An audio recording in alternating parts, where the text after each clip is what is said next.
অসমত বৰ্তমান অবৈধ বাংলাদেশী খেদাৰ নামত বিভিন্ন অঞ্চলত মুখ্যমন্ত্ৰীয়ে সস্তীয়া জনপ্ৰিয়তা অৰ্জন কৰিব বিচাৰিছে ৰাজনৈতিক স্বাৰ্থত।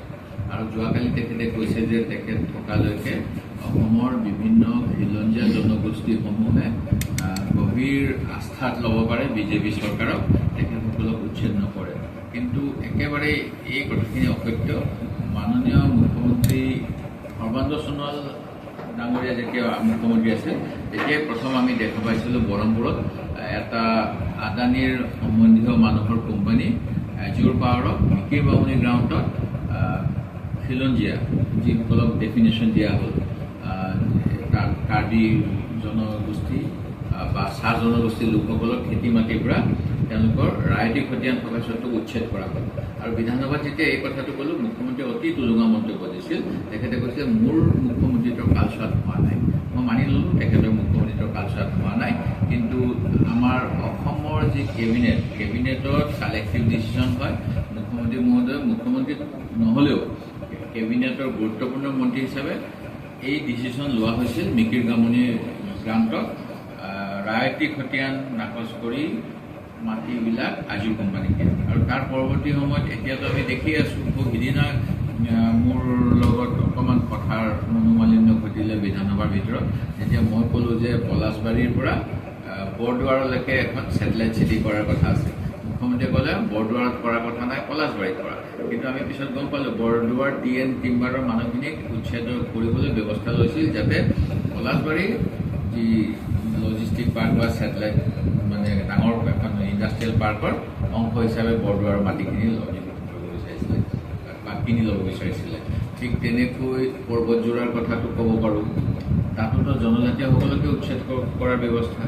কাৰ্বি আংলঙত চ'লাৰ প্ৰজেক্টৰ কাৰণে কাৰ্বিসকলক উচ্ছেদ কৰাৰ ব্যৱস্থা হৈছিল এই চৰকাৰৰ দিনত। ঠিক তেনেকৈ ডিমা হাছাও আমি গৈছিলোঁ ডিমা হাছাওলৈ। তাত চিমেণ্ট কোম্পানীক মানে চিমেণ্টৰ কাৰণে যিবিলাক প্ৰয়োজনীয় সামগ্ৰী লাগে সেইখিনি দিবলৈ স্থানীয় ডিমা হাছাও জনগোষ্ঠী অন্য জনগোষ্ঠীৰ লোকসকলক উচ্ছেদ কৰাৰ ব্যৱস্থা কৰিছিলে। সেই গতিকে এনেকুৱা অলেখ উদাহৰণ আছে য'ত খিলঞ্জীয়াসকলে ভাবুকিৰ সন্মুখীন হৈছে। আৰু শেহতীয়াকৈতো মাত্ৰ 3 কঠা মাটিৰ যিটো খেতিৰ কাৰণে প্ৰয়োজনীয় কঠীয়া পাৰিবলৈও নিদিলে, কঠীয়া তুলিবলৈও নিদিলে। শেহতীয়া উচ্ছেদ সেইটো আছিল। সেই গতিকে মুখ্যমন্ত্ৰীয়ে এনেকুৱা খিলঞ্জীয়া কৈ থাকিলেও মুখত তেখেতে খিলঞ্জীয়াৰ প্ৰীতিৰ কথা ক'লেও একেবাৰে আদানী আম্বানীৰ প্ৰীতি আছে, সেইটো আশ্বস্ত থাকিবলৈ অসমৰ জনগণক মই কৈছোঁ। অসমত এটা কথা দেখা পাইছোঁ যে আমাৰ সকলো মানুহক আমি আৱেগিক মানুহ, আৰু এই আৱেগক লৈ আনকাৰী চৰকাৰ প্ৰশাসনজনেও খেলিব বিচাৰে। আৰু ইয়াত যিসকলে সংবিধান ৰক্ষাৰ শপত লয় তেখেতসকলে সংবিধান ৰক্ষাৰ প্ৰতি আওকাণ কৰি এনেকুৱা আৱেগ অনুভূতিক লৈ অসমৰ মানুহখিনি বিপথে পৰিচালিত কৰিবলৈ যোৱা সময়ছোৱাত চেষ্টা চলাই আছে। এতিয়া ডেফিনেশ্যন যেতিয়া বিচৰা হ'ল বিধানসভাত আমাৰ ফালৰ পৰা, খিলঞ্জীয়া কোন, অসম চৰকাৰে ক'লে খিলঞ্জীয়াৰ সংজ্ঞা সকলোৱে দিব নালাগে। বিপ্লৱ শৰ্মা কমিটিখন যদিও তেওঁলোকে কৰিলে আৰু সেইখনৰ যি প্ৰতিবেদন কেন্দ্ৰ চৰকাৰে গ্ৰহণ নকৰিলে, তেতিয়া মুখ্যমন্ত্ৰীয়ে ক'লে মই আখৰে আখৰে বিপ্লৱ শৰ্মা প্ৰতিবেদন পূৰণ কৰিম। কিন্তু সেইখন কৰিবলৈ হ'লেও অসম চুক্তিৰ 6 নং দফা অনুসৰি অসমীয়াৰ সাংবিধানিকভাৱে মই কৈ দিছোঁ, এনেই যধে মধে নহয়। সংবিধানত যিখিনি কথা আছে তাৰ ভিত্তিত অৰ্থনৈতিক সামাজিক বা ভাষিক সুৰক্ষা দিব লাগে। এই সুৰক্ষা কেনেকৈ দি আছে? যোৱা সময়ছোৱাত অসমৰ মুখ্যমন্ত্ৰীয়ে জাতি মাটি ভেটি ৰক্ষা কৰিম বুলি 9 বছৰ অতিক্ৰম কৰাৰ পিছত প্ৰতি বছৰ এভাৰেজ চালে কিজানি 1000কৈ হ'ব, 9000 শিক্ষানুষ্ঠান বন্ধ কৰিছে। এইটো কি জাতি ভেটি ভাটি ৰক্ষাৰ লক্ষ্য নেকি? এনেকৈ এতিয়া বিভিন্ন অঞ্চলত অৰুণাচল প্ৰদেশত যদি এটা ভোটাৰ থাকিলে তাত পুলিং ষ্টেচন হ'ব পাৰে সংবিধান ৰক্ষাৰ কাৰণে, সেইটোকতো ইগন'ৰ কৰা নাই। তেতিয়াহ'লে ছাত্ৰ ছাত্ৰীক কম বুলি আমাৰ কিয় যি শিক্ষাৰ অধিকাৰ আইনৰ পৰা বঞ্চিত কৰি অসমৰ ছাত্ৰ ছাত্ৰীসকলক মানে লেবাৰ বনাবলৈ আধুনিক কাৰখানাৰ আদানী আম্বানীৰ অশিক্ষিত লেবাৰ বনাবলৈ কিয় ব্যৱস্থাটো চৰকাৰীভাৱে কৰি আছে? ঠিক তেনেকৈ এতিয়া অসমত এটা আৱেগিক ভোট বুলি মিয়া বুলি ক'লে বাংলাদেশী এই এটা ধাৰণা সৃষ্টি কৰিব বিচাৰিছে। মিয়া মিউজিয়ামৰ প্ৰস্তাৱ আনক, আপোনালোকে মিয়া বুলি নিজকে চিনাকি দিয়ক, মই বিধানসভা দিয়াৰ বিশেষ ব্যৱস্থা ল'ম। এই কথাবিলাক কাৰ মুখত আহিছে? এই কথাবিলাক আহিছিল অসমৰ মুখ্যমন্ত্ৰীৰ মুখৰ পৰা বৰ্তমানৰ। আৰু তেখেতেতো জয় বাংলাদেশ ধ্বনি দিছিল অসম বিধানসভাত। আমাক দিয়া হ'লেতো আমাক কিজানি কংগ্ৰেছে দিয়া গৌৰৱ গগৈ পাকিস্তান এবাৰ গৈছোঁ বুলি কৈছে। তেখেতে ন্যায়সংগতভাৱে গৈছে পাছপৰ্ট লৈ, আৰু তেওঁলোকক কৈ আছে 16 বাৰ গৈছে 17 বাৰ গৈছে। আৰু আমি যদি তেনেকুৱা গ'লো আমাক কিজানি বিনা বিচাৰে ফাঁচিতে তুলি দিলে হয় বৰ্তমানৰ চৰকাৰৰ বা শাসকীয় দলৰ মানুহবিলাকে। গতিকে এতিয়া যিটো কৰি আছে অসমৰ, আমি সকলোৱে জানো অসমীয়া ভাষা গঠন হৈছে, অসমীয়া জাতি গঠন হৈছে ভাষাৰ ভিত্তিত। সেইটো মোৰ কথা নহয়, মইনো সিদিনা জন্ম হোৱা মানুহ। বহুত আগত ব্ৰিটিছৰ সময়ত জন্ম হোৱা অসম সাহিত্য বা অসমৰ ভাষা ৰক্ষা কৰিবলৈ মানে অসম উন্নতি সাধিনী সভা, অসম সাহিত্য সভাবিলাক হৈছে বুলি বুৰঞ্জীত পঢ়িব পাইছোঁ। বুৰঞ্জী যদি ভুল নহয় তেতিয়াহ'লে মোক শুদ্ধ কৰি দিব আপোনালোকে। সেই প্ৰথম যিজন প্ৰতিষ্ঠাপক সভাপতি পদ্মনাথ গোহাঁই বৰুৱাই কৈছিলে যে চৰাঞ্চলৰ মানুহবিলাকক অসমীয়া কৰি ল'ব লাগে। তাৰপিছততো অজস্ৰ উদাহৰণ আছে। গতিকে এতিয়া পুনৰ কিছুমান অসাংবিধানিক কথা কৈ মানে অসমৰ যি ব্যৱস্থাটো কিয় ধ্বংস কৰিব বিচাৰিছে। অসমৰ ল'ৰা ছোৱালীৰ কোটা কাটি পেলাই যে সেই চেণ্ট্ৰেল SSCত UP বিহাৰৰ এড্ৰেছ দিয়া মানুহকেইটা কোনে আনিছে।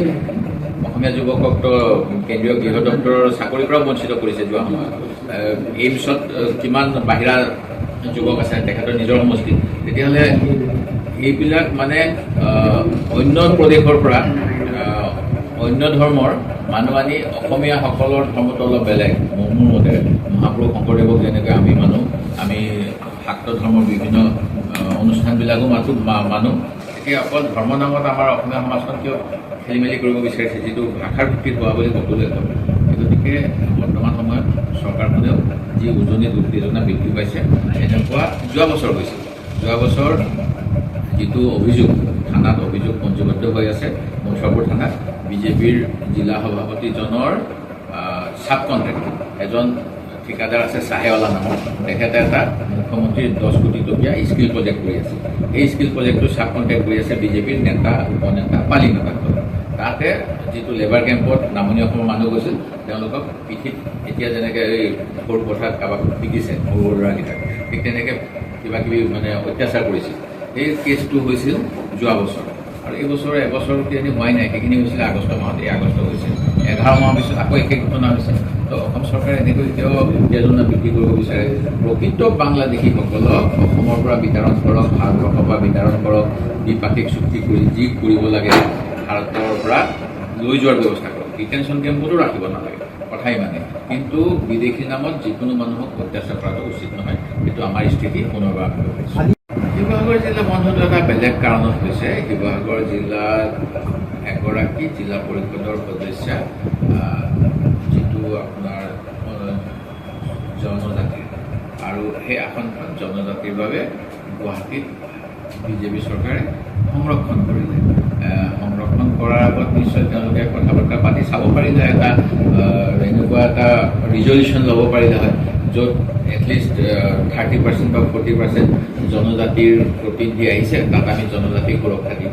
এতিয়া তাত কথাটো এনেকৈ ওলাইছে যে তাত 11জন অজনজাতি, 1জন জনজাতি, আৰু সেইকাৰণে কিছু সংখ্যক জনগোষ্ঠীয়ে আপত্তি জনাইছে।